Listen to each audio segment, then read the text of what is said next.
told that the Pacific War could easily last for another 3 years. So it was a major shock when the news came that the only president we had ever known had just passed away. FDR dead? Unthinkable. Clancy Struck, Newberry, Florida.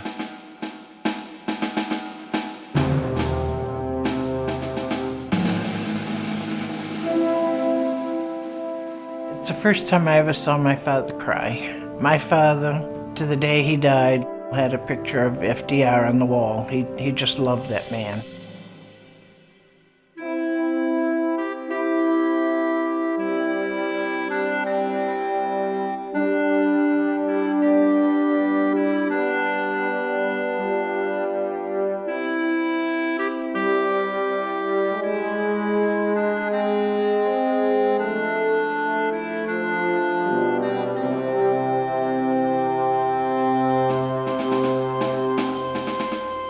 It was my 23rd birthday, and I was a proud member of the Marine Corps Women's Reserve on Oahu.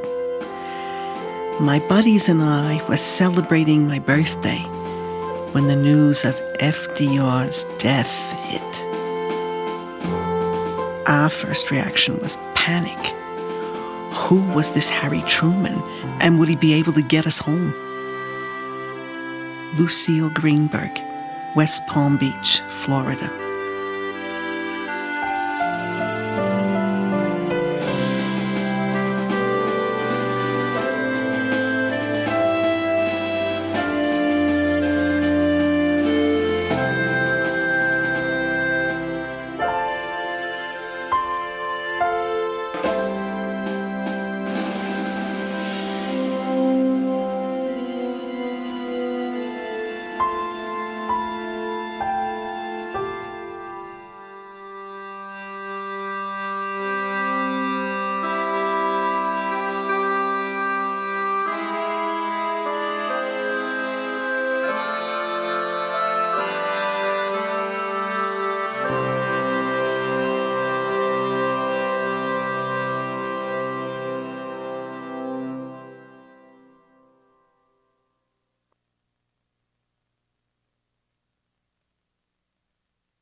This is a solemn but glorious hour. I wish that Franklin D. Roosevelt had lived to see this day. General Eisenhower informs me that the forces of Germany have surrendered to the United Nations. The flags of freedom fly all over Europe. Just 25 days after FDR's death, Germany surrendered. Then, on August 6, 1945, Truman gave the go-ahead to drop an atomic bomb on Hiroshima. Few Americans had any idea what an atomic bomb was, but clearly it was some sort of superweapon. 3 days later, a second one was detonated, this time over Nagasaki. In an instant of almost unimaginable destruction, the world had been remade. A war had been ended, and a future where war could destroy us all had been revealed. By August 14th, Japan agreed to unconditional surrender.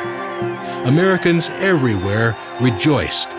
In city streets and town squares, from the heartland to the furthest outpost of American forces abroad, the nation exulted. After 4 long years, victory. At last, all the sons and brothers and husbands and wives and dads could come home.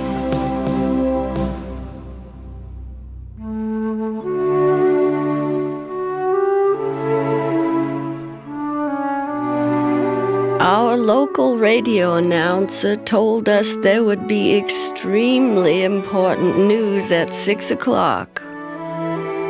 Mother and I wondered if perhaps the war could be over. Our country had been at war since I was a little child, and my brother was somewhere in the Pacific. When the news came, the announcer's voice trembled with emotion. He said, "Japan has surrendered. It's over. The war is over." In a voice barely above a whisper, Mother said, "Tommy won't have to fight tonight." Then the tears came. Martha Stanley, Kingville, Texas.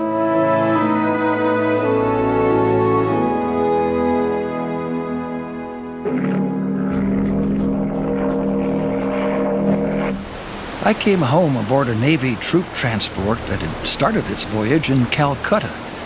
Then it paused in Manila to pick up me and several hundred others.